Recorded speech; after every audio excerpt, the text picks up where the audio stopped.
L'actualité, le journal Magazine avec Steve Nadjar. Steve, bonjour. Bonjour Philippe, bonjour à tous. Merci de nous rejoindre comme tous les après-midi pour ce tour d'horizon de l'actualité en Israël, en France et dans le monde. À la une, en ce jeudi 12 mars, le discours ce soir d'Emmanuel Macron. Le président de la République s'adressera aux Français pour la première fois depuis le début de la crise du coronavirus. Que faut-il en attendre alors que les signalements positifs progressent à un rythme exponentiel dans le pays? On écoutera ce qu'en pense le maire du 17e arrondissement et candidat Les Républicains à sa réélection, Geoffroy Boulard. Nous serons également en ligne dans cette édition avec le professeur Michel Goldberg, le président du conseil scientifique du comité Pasteur Weizmann. En Israël, où la barre des 100 contaminations a été franchie, les appels à la fermeture des établissements scolaires se multiplient dans le pays. Au menu également de ce journal, le discours ce midi d'Amir Peretz, le chef du parti Travail persiste et signe et soutient la formation d'un gouvernement minoritaire dirigé par Benny Gantz 2 jours après le volte-face de la numéro 2 de sa liste, Orly Lévy, avec Assis. Voilà pour le menu. Merci de votre fidélité à Radio J. Je vous rappelle que vous pouvez nous suivre en direct vidéo sur la page officielle de la radio, sur Facebook et YouTube. Radio J. Le coronavirus progresse donc désormais en France à un rythme exponentiel. Le dernier bilan diffusé hier soir fait état de 2281 contaminations, soit presque 500 de plus que mardi. 48 morts sont également recensés des suites du Covid-19. C'est 15 de plus que la veille. C'est ce qu'a annoncé hier soir le ministre de la Santé Olivier Véran. J'ajoute que 105 personnes se trouvent actuellement en réanimation dans un état grave. Sur le plan géographique, 10 regroupements de cas ont été identifiés sur le territoire national, notamment l'Oise, le Haut-Rhin ou encore le Calvados. Le virus circule de plus en plus activement et dans des territoires de plus en plus nombreux, a indiqué hier Jérôme Salomon, le directeur général de la santé. Les gestes barrières, notamment le lavage régulier des mains, sont évidemment plus que jamais nécessaires. Juste avant ce journal, la faculté de Paris-1-Tolbiac annonçait sa fermeture en raison du signalement d'un cas positif dans le bâtiment universitaire. La France se trouve cet après-midi au stade 2, mais jusqu'à quand? Hier, l'Organisation mondiale de la santé indiquait que le virus était maintenant une pandémie et certains observateurs évoquent la possibilité d'un passage au stade 3 après l'intervention télévisée d'Emmanuel Macron ce soir à 20h. Le président de la République s'adressera pour la première fois aux Français depuis le début de la crise sanitaire. D'autres évoquent plutôt un message du président visant à rassurer la population. On écoute ce qu'en pense Geoffroy Boulard, le maire Les Républicains du 17e arrondissement de Paris et candidat à sa réélection sur la liste de Rachida Dati, était l'invité ce matin de Frédéric Assiza. C'est assez compliqué de faire campagne quand on peut pas serrer des mains, on peut pas s'approcher trop physiquement d'un certain nombre d'habitants. On a aussi des difficultés à tenir nos réunions publiques dans des... Vous avez tenu des meetings ou pas vous? J'ai annulé 2 réunions publiques qui étaient prévues dans des préaux d'école et je privilégie plutôt les contacts de type porte-à-porte. On va au contact des habitants dans les immeubles. C'est difficile de mobiliser, on voit maintenant sur des petites réunions ou des grandes. Donc c'est vrai que ça perturbe cette campagne. Et pourtant il y a eu un grand meeting de Rachida Dati lundi. Qui a été maintenu parce que elle rentrait sous le seuil des 1000. Vous avez vu les critiques, c'est irresponsable. Hein? Ouais, elle a fait juste qu'appliquer les directives gouvernementales en la matière qui venaient de tomber d'ailleurs dans la nuit. Alors est-ce que justement vous parlez des directives gouvernementales, est-ce que vous êtes de ceux qui considèrent que le gouvernement en fait trop? Au contraire, vous dites il fait son travail, il fait ce qu'il faut faire. Moi, j'ai l'impression que l'actuel ministre de la Santé est plutôt au niveau dans la gestion de cette crise.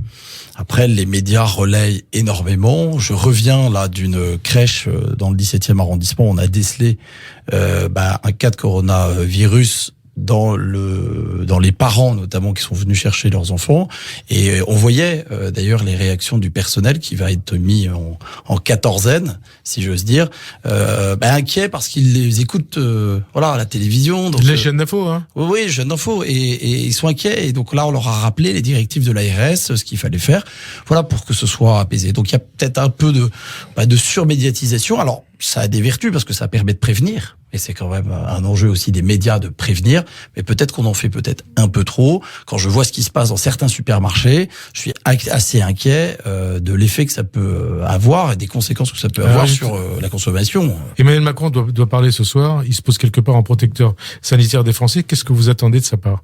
Qu'est-ce que vous attendez comme message de la part du président de la République?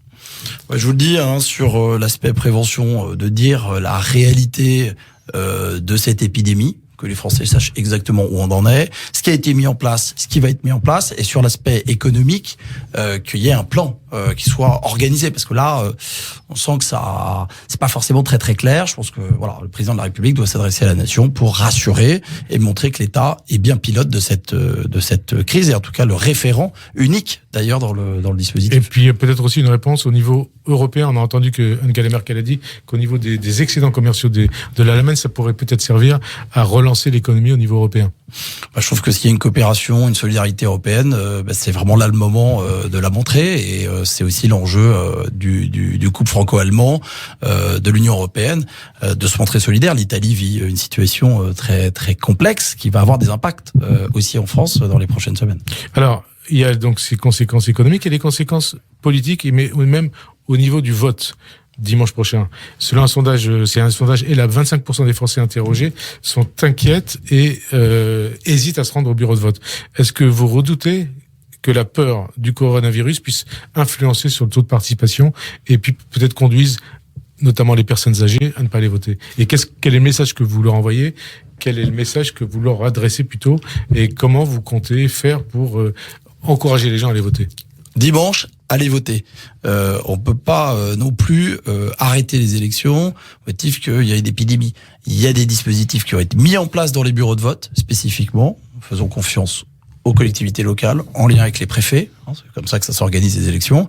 Donc cette élection, elle est très importante. Ce sont des élections municipales. À Paris, c'est 6 ans. Donc moi, j'invite vraiment les Parisiens à se mobiliser, à aller voter. Tout sera fait pour qu'ils soient accueillis dans de bonnes conditions. On fait maintenant le point sur la situation en Israël avec vous, Gabriel Attal. Bonjour. Bonjour Steve. Le ministère de la Santé a annoncé aujourd'hui que le nombre d'Israéliens diagnostiqués porteurs du coronavirus est élevé à présent à 100 personnes. Parmi celles-ci, 91 sont hospitalisées, 2 sont dans un état grave et 3 dans un état modéré. Un garçon de 10 ans figure parmi les nouveaux cas recensés. Lors d'une conférence de presse hier, le Premier ministre Benjamin Netanyahou a exhorté les citoyens israéliens d'éviter les rassemblements de plus de 100 personnes. Et sur le plan économique, les actions boursières israéliennes étaient en chute de 8% ce matin à l'ouverture à Tel Aviv. L'indice TA35 a baissé de 7,93% et l'indice TA125 a baissé de 8,18%.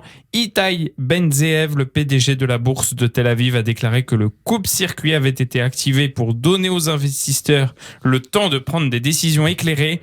Ce système s'appuie sur la technologie pour agir de la même manière face à des pics et des vallées extrêmes similaires.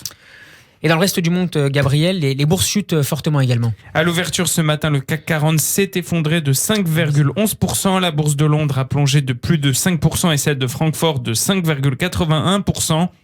Les prix du pétrole ont chuté de 6% et les bourses de Tokyo et de Hong Kong ont également dégringolé lourdement. La bourse australienne a connu sa pire journée avec une baisse de 7,4%, sa pire journée depuis la crise de 2008. En Israël, où de nombreuses voix s'élèvent ces dernières heures pour fermer les écoles du pays afin de prévenir la diffusion du virus, c'est ce que nous raconte Daniel Haïk, revue de presse en partenariat avec Studio Kalita. Et Nadav Eyal publie ce matin à la une du Yediot Ahronoth un éditorial qui appelle les autorités israéliennes, je cite, à se réveiller immédiatement face à la progression de l'épidémie en Israël. Nous devons, pour juguler le virus, frapper fort et vite, comme l'ont fait les Asiatiques en Corée du Sud en particulier. Et pour cela, écrit-il, nous avons besoin d'un gouvernement qui soit capable de prendre des décisions telles que le réquisitionnement de dizaines de médecins de retraités, d'étudiants en médecine, qui soient capables de placer les malades légers en hospitalisation à domicile.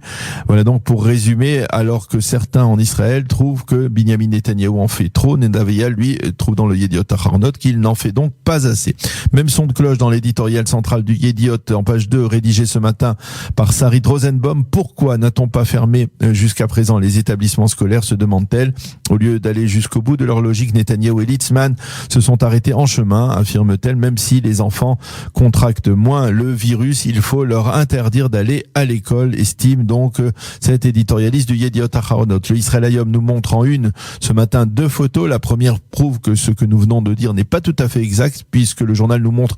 Sahar Kahana, un jeune garçon de 9 ans qui a contracté le virus. La seconde photo, nous montre l'orchestre philharmonique d'Israël dans son fief à Tel Aviv jouant devant 100 personnes, alors que la salle compte, vous le savez probablement, autour de 3000 places. Hier, de nombreuses familles ont décidé d'annuler les mariages de leurs proches prévus pour les prochaines semaines, et dont d'autres ont décidé de réduire, donc, selon les directives du ministère de la Santé, les mariages à moins de 100 personnes, 100 invités. Ran Reznik, dans le Israël Hayom, répond aux questions des lecteurs conformément aux directives réactualisées de la santé publique, mais il ne répond pas à l'une des questions clés de cette crise sans précédent. Combien de temps encore tout cela va durer? Le Haaretz, qui se veut un quotidien plus universaliste que les autres, mentionne dans la page d'ouverture de son site ce matin les mesures drastiques annoncées dans la nuit par Donald Trump, un président américain qui s'est jusqu'à présent montré très sceptique, pour ne pas dire relativement décontracté, comprend apparemment que l'épidémie se développe également aux États-Unis. Il a donc été décidé d'interdire pendant un mois l'entrée aux États-Unis de tous les ressortissants européens, seules exceptions les ressortissants britanniques et les Israéliens, même si Israël n'est pas véritablement, vous le savez, en Europe. Le coronavirus qui impacte également le culte, le grand rabbin ashkénaze d'Israël, le Rav Meir Lo, a publié de nouvelles lignes directrices à l'intention des synagogues, Gabriel. Il préconise que tous les offices de plus de 100 personnes soient divisés en petits groupes. Le grand rabbin Lo a ajouté que toute personne en quarantaine devrait prier chez elle en même temps que la communauté avec laquelle il prie habituellement. Le chef religieux a affirmé cependant que les services de prière et les cours d'études de la Torah ne devraient pas être annulés et que la vie normale devrait continuer autant que possible. On poursuit avec une bonne nouvelle. Après un mois passé en quarantaine, les 2 derniers ressortissants israéliens atteints du coronavirus et passagers du fameux navire de croisière japonais Diamond Princess sont rentrés chez eux enfin aujourd'hui. Oded et Rochella Ofarim étaient traités et soignés dans l'hôpital militaire de Tokyo. Le couple a reçu un certificat de bonne santé de la part des autorités sanitaires japonaises et a été testé négatif à son arrivée à l'aéroport Ben Gurion de Tel Aviv. Les Ofarim ont cependant débuté une période de 2 semaines de quarantaine conformément aux directives du ministère de la Santé. 14 heures passées de 13 minutes, quelques écrans publicitaires tout de suite. Ne bougez pas, votre journal magazine revient dans un instant.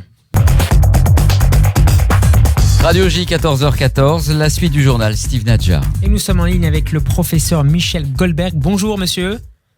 Bonjour. Et merci d'avoir accepté notre invitation cet après-midi. Vous avez mené une longue carrière à l'Institut Pasteur, notamment comme directeur scientifique, puis comme président du conseil scientifique, et vous présidez aujourd'hui le conseil scientifique du comité Pasteur-Weizmann.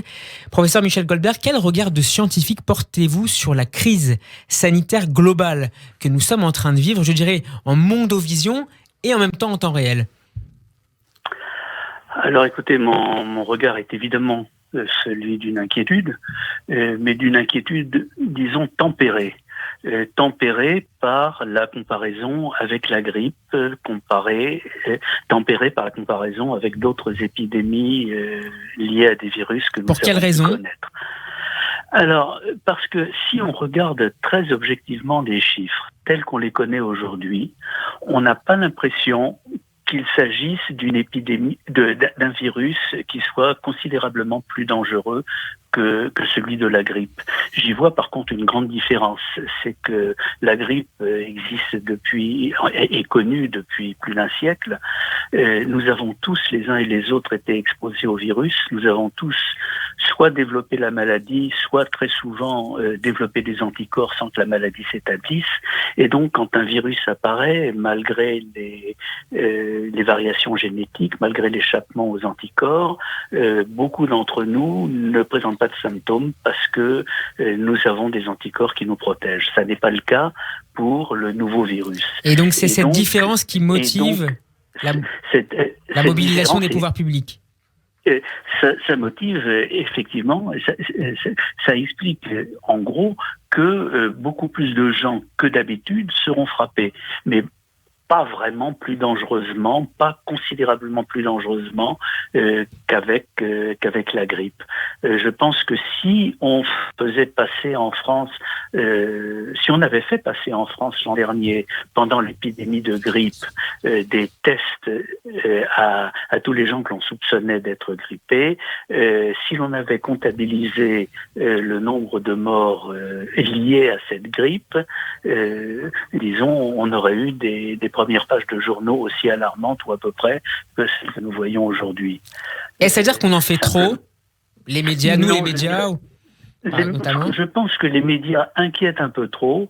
C'est à la fois bien et pas bien.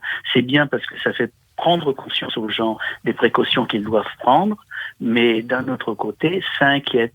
Et si vous voulez, je ne sais pas ce qui causera plus de dégâts, un arrêt de l'économie un arrêt complet de l'économie comme ce que l'on peut prévoir si on arrive à une situation comme celle de l'Italie, ou disons les morts de l'épidémie, les conséquences sociales de l'arrêt de l'économie seront considérables, les conséquences médicales le sont aussi. Je voudrais vous faire je vous en prie. Il est extrêmement difficile de faire un choix entre ce qu'il faut faire pour préserver l'économie ou pour préserver un nombre relativement limité malgré tout de vies humaines. Je voudrais vous faire réagir maintenant, professeur Goldberg, aux déclarations ce matin du directeur adjoint du Centre de référence des virus respiratoires de l'Institut Pasteur, Vincent Enouf. Il était l'invité ce matin de RMC BFM TV. Alors le vaccin, il n'est pas pour tout de suite, ça sera peut-être dans un an, mais en effet l'année prochaine, mais en effet, il sera très utile d'en avoir un si c'était un virus qui revenait tous les ans. Professeur Goldberg, est-ce que c'est également votre avis? Est-ce qu'il faudra attendre une douzaine de mois avant la commercialisation d'un premier vaccin contre le coronavirus? Écoutez, ça m'est difficile de vous répondre évidemment, mais je pense qu'il faudra attendre un certain temps. Combien de mois, ça m'est difficile de le dire, mais ce que l'on peut dire, c'est qu'il y a plusieurs candidats vaccins qui sont déjà prêts pratiquement, ou sur le point de l'être, et que finalement le vaccin qui sortira sera celui dont le concepteur, le fabricant trouvera le moyen de court-circuiter le plus rapidement possible les circuits habituels de régulation. Et parce que normalement un vaccin prend longtemps à être mis au point, et surtout pas être mis au point, mais être testé pour des raisons de sécurité. Mais devant l'ampleur de l'épidémie, et si elle est effectivement saisonnière, il est probable que les pouvoirs publics accéléreront les procédures. Et dans quelle mesure seront-elles accélérées? Là encore, c'est une question de pondération entre le risque que l'on prend et le bénéfice que l'on attend de la production très très rapide d'un vaccin. Dans la pratique, le vaccin pourrait être injecté. Si vous voulez, si on était à l'époque de M. Pasteur, c'est-à-dire qu'on ne prenait pas les précautions que l'on prend maintenant pour être sûr qu'il n'y aura pas un malheureux qui mourra d'un effet secondaire ou quelque chose comme ça, oui. Le vaccin pourrait être prêt dans quelques semaines, je pense, voire 2 mois, 3 mois. Mais tous les essais cliniques que l'on doit faire pour s'assurer qu'il est bon, quel sera le meilleur parmi les différents, quel sera le rapport qualité-prix, bénéfice-prix, etc.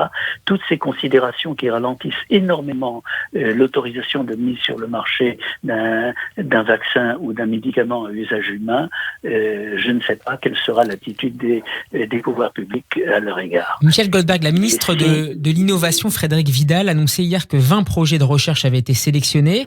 Comment, en quelques mots, même si c'est un peu difficile de le dire en un temps assez limité, comment les scientifiques en France, en Israël et dans le monde travaillent-ils pour lutter contre l'épidémie, pour mettre au point ce fameux vaccin contre le coronavirus? Alors écoutez, en ce qui concerne les vaccins, il y a de nombreuses équipes qui travaillent dessus. Moi, j'en connais personnellement quelques-unes. Il y a l'Institut Pasteur lui-même qui travaille sur un vaccin basé sur l'expérience qu'il a acquise avec le vaccin contre le MERS, qui est un autre coronavirus qui donne des maladies respiratoires. La transposition du vaccin MERS vers le vaccin contre le nouveau virus est quelque chose de techniquement relativement facile. Il y a une société en Israël qui s'appelle Migal. Migal, c'est un institut de recherche en Galilée, installé à Kiryat Shmona, et dans le laboratoire de virologie technologie de développement des vaccins dirigée par le professeur Pitkowski, ils ont tout un programme qui concerne le développement de vaccins vétérinaires et très originaux, très très performants. Et il se trouve qu'ils ont pris comme système modèle un coronavirus qui affecte les volailles, virus qui est très proche de celui qui affecte l'humanité en ce moment. Et ils sont extrêmement avancés déjà. Et vous voyez, ce sont des travaux qui n'ont pas attendu l'épidémie pour être mis en place. Il y a à l'Institut Weizmann un laboratoire de recherche dirigé par le docteur Diskin qui travaille à une toute nouvelle stratégie de vaccination pas de vaccination, de thérapeutique antivirale, en créant une espèce de leurre qui fait croire au virus qu'il va reconnaître le récepteur d'une cellule humaine et qui est en fait le récepteur beaucoup plus puissant d'une cellule animale. Et pour ces virus qui sont passés de l'animal à l'homme, c'est une stratégie extrêmement originale, extrêmement puissante, qui est en voie de développement. On suivra l'avancée de ces travaux. Merci beaucoup, professeur Michel Goldberg, d'avoir été mon invité cet après-midi. Je rappelle que vous êtes le président du conseil scientifique du comité Pasteur-Weizmann. Bon après-midi et à très bientôt sur Radio J. Pardonnez-moi de vous corriger, oui. C'est du comité français de l'Institut Weizmann. Pardonnez-moi, mea culpa. Comité français Pasteur. Je vous en prie. À bientôt. À bientôt, au revoir et merci. On continue à parler du coronavirus, cette fois avec un bilan global au niveau mondial. On compte 4600 morts désormais et 126 000 cas confirmés de contamination. On va détailler tout de suite avec Gabriel Attal le bilan pour quelques pays fortement touchés. Oui, Steve, l'Iran compte 429 morts dus à l'épidémie de coronavirus aujourd'hui. 1075 personnes ont été infectées par le Covid-19, ce qui porte le nombre total des infections à 10 075. La République islamique a par ailleurs annoncé avoir demandé une aide financière de 5 milliards de dollars auprès du Fonds monétaire international. Qu'en est-il en Italie, Gabriel ? 827 personnes sont décédées et le pays compte à présent 12 462 cas confirmés de contamination. Le Premier ministre italien Giuseppe Conte a annoncé hier soir la fermeture des commerces dans la péninsule, sauf ceux des secteurs de la distribution alimentaire et de la santé. Aux États-Unis, on dénombre 28 décès et 284 cas confirmés de contamination. Donald Trump a annoncé hier la suspension pour un mois de l'entrée aux États-Unis de tout étranger ayant séjourné en Europe. Cette mesure rentrera en vigueur vendredi à minuit, heure de Washington. Le département d'État a également exhorté les Américains à éviter tout voyage à l'étranger. Et les présidents de la Commission et du Conseil européen ont annoncé désapprouver la décision américaine. Le coronavirus est une crise mondiale qui n'est pas limitée à un continent et qui requiert de la coopération plutôt qu'une action unilatérale, écrivent Ursula von der Leyen et Charles Michel. Le ministre français de l'économie et des finances, Bruno Le Maire, a lui déclaré que l'annonce par le président Donald Trump est évidemment une mauvaise nouvelle pour toutes les compagnies aériennes et au premier chef Air France. Il est presque 14h25, une dernière pause publicitaire. On se retrouve dans quelques instants pour la dernière partie du journal. 14h25, Radio J, la suite du journal magazine. Steve Nadjar. Politique israélienne maintenant avec la conférence de presse ce midi d'Amir Peretz. Le leader du parti travailliste était très attendu après le volte-face de son allié, la chef du parti Gesher, Orly Levy Abekassis, qui avait annoncé mardi qu'elle ne soutiendrait pas finalement un gouvernement minoritaire appuyé par les députés arabes, tout du moins 12 d'entre eux. Mais Amir Peretz, lui, persistait, signe « Je ne soutiendrai pas un gouvernement dirigé par Benjamin Netanyahou. Je recommanderai Benny Gantz au président de l'État pour constituer le gouvernement », a déclaré le président du parti travailliste. Il soutiendra donc la création d'un gouvernement minoritaire dirigé par la tête de liste de Carol Lavan et soutenu par la liste arabe unifiée. Les députés arabes seront-ils finalement le soutien extérieur d'un gouvernement minoritaire dirigé par Benny Gantz ? Ce scénario fait donc bien son chemin en Israël, même s'il reste encore difficile à concevoir pour les élus juifs, mais aussi arabes israéliens. Correspondance à Jérusalem de Pascal Sunshine. La classe politique israélienne va-t-elle finalement franchir sa ligne rouge de l'entrée des partis arabes dans la coalition ? La question occupe d'ailleurs aussi bien les élus sionistes que les élus arabes pour les répercussions qu'elle est susceptible d'entraîner. Le numéro 2 de Bleu-Blanc et leader du parti Yesh Atid, Yair Lapid, avait tenu à minimiser le rôle de la liste arabe dans la formation du gouvernement que propose son camp. Ce sera l'affaire d'un seul vote à la Knesset et ça n'ira pas plus loin, a-t-il assuré. Il faut rappeler que tout au long de la campagne électorale, la liste centriste avait affirmé qu'elle ne ferait pas alliance avec les partis arabes et ne solliciterait pas son soutien. Mais le score réalisé par le bloc de centre-gauche au scrutin du 2 mars s'est révélé insuffisant pour former une coalition et a donc remis à l'ordre du jour la question du soutien arabe pour contrer un gouvernement de droite formé par Benyamin Netanyahou. On l'a vu, l'éventualité d'un recours aux députés arabes ne fait pas l'unanimité dans le camp centriste et même la liste de gauche s'est fissurée depuis que la dirigeante du parti Gesher, Orly Levy Abekassis, a annoncé qu'elle s'opposait à tout accord avec les partis arabes. La députée était déjà un électron libre de la classe politique israélienne puisqu'elle avait quitté le parti d'Avigdor Lieberman avant de s'allier avec les travaillistes. Elle n'en est donc pas à son premier zigzag politique. D'autre part, les partis arabes eux-mêmes sont face à un dilemme. D'abord, il faut rappeler que la liste arabe unifiée, comme son nom l'indique, n'est pas un parti unique, mais le regroupement de 4 partis différents. Le parti Hadash, seul à inclure des arabes et des juifs, est l'émanation du parti communiste. Le parti Ta'al, dirigé par Ahmed Tibi, se présente comme nationaliste et laïque et prône un État de tous ses citoyens qui retirerait à Israël son caractère d'État-nation du peuple juif. Le parti Balad, également nationaliste et sans programme ouvertement religieux, aspire à un État pan-arabe. Et enfin, le parti Ra'am est l'expression politique du mouvement islamique, proche de l'idéologie du Hamas et des frères musulmans. Aucun de ces partis n'accepte le sionisme, mais tous s'inscrivent dans le jeu démocratique israélien et participent à la vie parlementaire. Leurs différences se retrouvent dans la société arabe israélienne elle-même, qui définit son identité sur des critères qui vont de la citoyenneté israélienne à l'appartenance à la nation arabe, en passant par l'identité palestinienne et surtout religieuse pour la majorité de la population musulmane. Selon les périodes, les Arabes israéliens se définiront plus comme musulmans ou comme arabes, voire comme palestiniens dans les phases de tensions sécuritaires entre Israël et ses voisins. Mais les citoyens arabes israéliens, qui ont à une écrasante majorité voté pour la liste arabe, veulent aussi que leurs élus se décident à représenter concrètement leurs intérêts au lieu d'être seulement les porte-voix des intérêts palestiniens.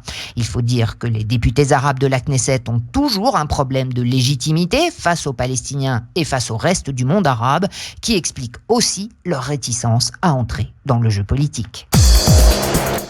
J'ajoute que le chef du parti orthodoxe séfarade Shas, Aryeh Deri, a appelé ce matin la formation d'un gouvernement d'union nationale d'urgence motivé par la crise du coronavirus. C'est la solution qu'Aryeh Deri recommandera dimanche prochain au président de l'État Reuven Rivlin, chargé de mandater Benyamin Netanyahou ou Benny Gantz de tenter de former un gouvernement. Le reste de l'actualité internationale maintenant. Au moins 26 combattants de paramilitaires irakiens pro-Iran ont été tués dans des frappes aériennes à l'est de la Syrie, Gabriel. L'Observatoire syrien des droits de l'homme a fait état de probables raids de la coalition internationale sur des positions du Hashd al-Sha'abi dans la région de Boukamal à la frontière avec l'Irak. Avant ces frappes, des tirs de roquettes avaient visé une base militaire en Irak, faisant 3 morts, dont 2 soldats américains et 1 britannique. On termine avec du football. Le club parisien peut souffler. Le Paris Saint-Germain s'est qualifié hier soir en quart de finale de la Ligue des Champions en battant les Allemands de Dortmund 2-0. Neymar et Juan Bernat ont été les buteurs du soir. Une rencontre disputée au Parc des Princes à huis clos. 2 à 3 000 supporters parisiens étaient cependant présents devant le stade et ont donné de la voix. Et on les a entendus. En pleine crise du coronavirus, la question est à présent de savoir, Gabriel, si la Ligue des Champions arrivera à son terme. Selon différentes sources, notamment la Cadena Ser en Espagne, l'UEFA pourrait annoncer la suspension de la compétition européenne aujourd'hui. L'instance dirigeante pourrait également reporter le championnat d'Europe de football à l'année prochaine. Affaire à suivre. Merci Gabriel Attal, c'est la fin de cette édition. Merci de l'avoir suivi. Retour de l'info sur Radio J à 15h. Tout de suite, vous avez rendez-vous avec l'émission Pont Neuf. Shlomo Malka reçoit aujourd'hui la politiste Astrid von Buzekist, co-auteur du livre Penser la justice. Bon après-midi à l'écoute de Radio J. Prenez soin de vous et des plus fragiles et surtout, gardez confiance.